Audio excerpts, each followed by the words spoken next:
सल्लल्लाहु अलैहि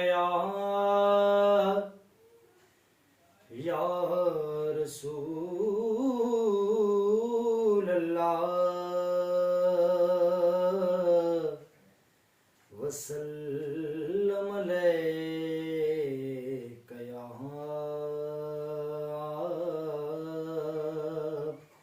हबीब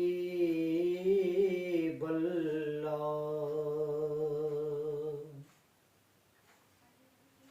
उठा रखीन जो आए मुहम्मद, उठा रखीन जो आए मुहम्मद, जेको लौला कजो वीर वाली। ठार रखीन जो आए मुहम्मद, ठार रखीन जो आए मुहम्मद, जेको लौला कजो वीर वाली।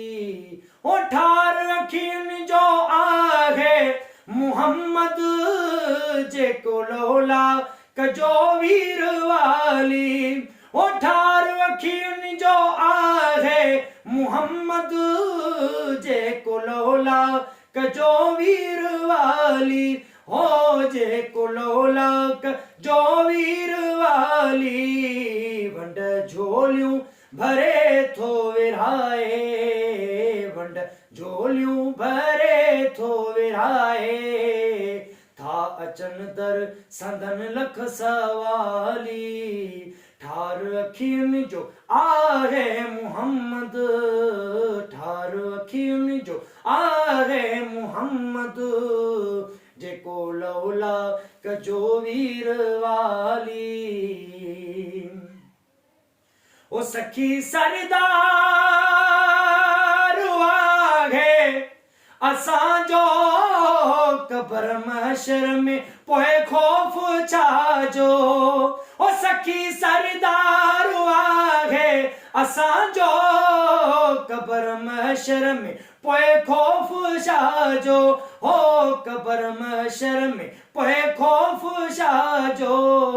उते बेयार खैरात ॾींदो, उते बेयार खैरात ॾींदो। सा नवाज़िश बे बिल्कुलु निराली। ठार अखियुनि जो आहे मुहम्मद, ठार अखियुनि जो आहे मुहम्मद, जेको लौला कजो वीर वाली, जेको लौला कजो वीर वाली। हो मंझदारेन मर्ज़ी जो मालिक, जंहिंजी अज़मत जो शाहिद वा ख़ालिक। हो मंझदारेन मर्ज़ी जो मालिक, जंहिंजी अज़मत जो शाहिद वा ख़ालिक। हो जंहिंजी अज़मत जो शाहिद वा ख़ालिक। पढ़ी तफ़सील जे कर सदरक, पढ़ी तफ़सील जे कर सदरक।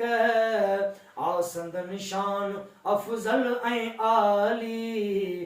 ठार अखियुनि जो आहे मुहम्मद, ठार अखियुनि जो आहे मुहम्मद, जेको लौला कजो वीर वाली।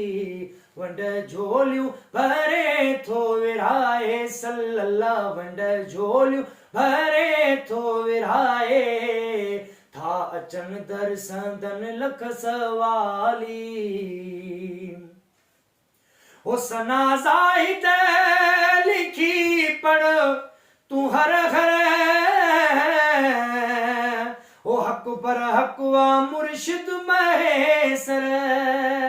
ओ सना ज़ाहिद लिखी पढ़ हर घर, हक पर हक वा मुर्शिद महेसर।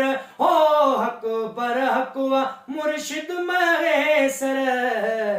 ओ सब गाइन था नातियूं नबी जूं, सब गाइन था नातियूं नबी जूं, सब गाइन था नातियूं नबी जूं। तुंहिंजी बेमन अघे काकवाली